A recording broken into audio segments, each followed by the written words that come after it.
Weakness, fear, and hopelessness died. Strength, power, and courage was born. On the 9th of October 2012, the Taliban shot me on the left side of my forehead. They thought that the bullet would silence us, but they failed.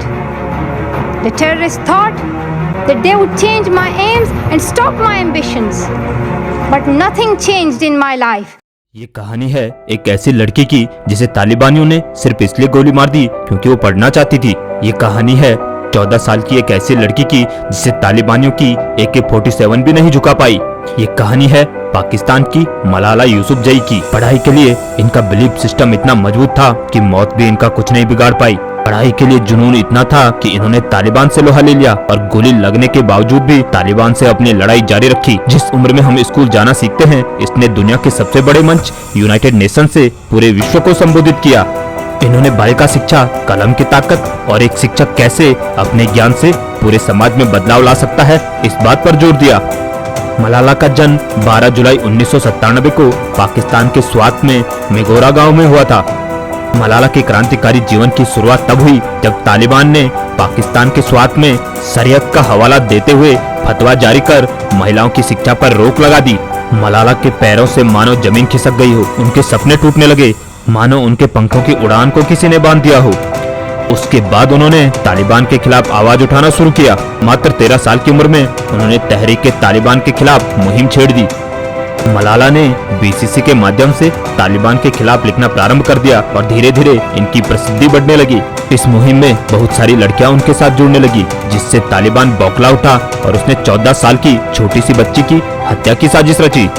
14 साल की मलाला जब exam देकर आ रही थी, तभी तालिबानियों ने उनकी बस को बीच रास्ते में रोककर उन पर AK-47 से गोली की बौछार कर दी, जिसमें मलाला बुरी तरह घायल हो गई।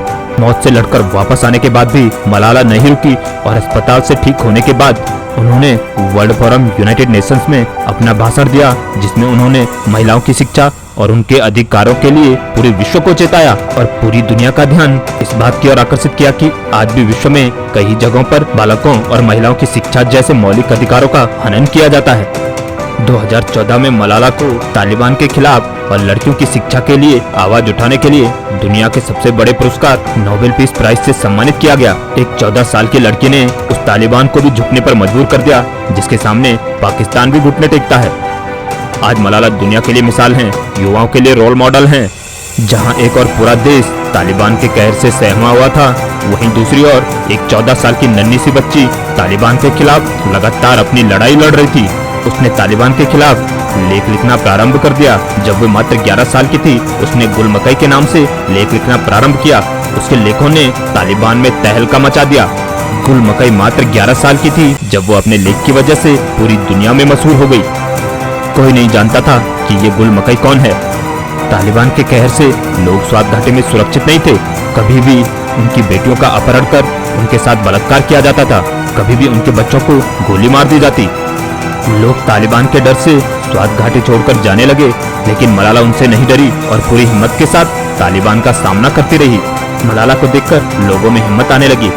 उसने अपने लेख के जरिए तालिबान का घटिया चेहरा पूरी दुनिया के सामने लाया और तालिबान को स्वात घाटी छोड़ने पर मजबूर कर दिया। तो आपको मलाला की ये कहानी कैसी लगी, मुझे कमेंट करके जरूर बताइए और इसी तरह के मोटिवेशनल और इंस्पिरेशनल वीडियोस को देखने के लिए चैनल को सब्सक्राइब कीजिए, साथ ही नोटिफिकेशन बेल आइकन को ऑन करके ऑल पर क्लिक कीजिए। थैंक यू दोस्तों।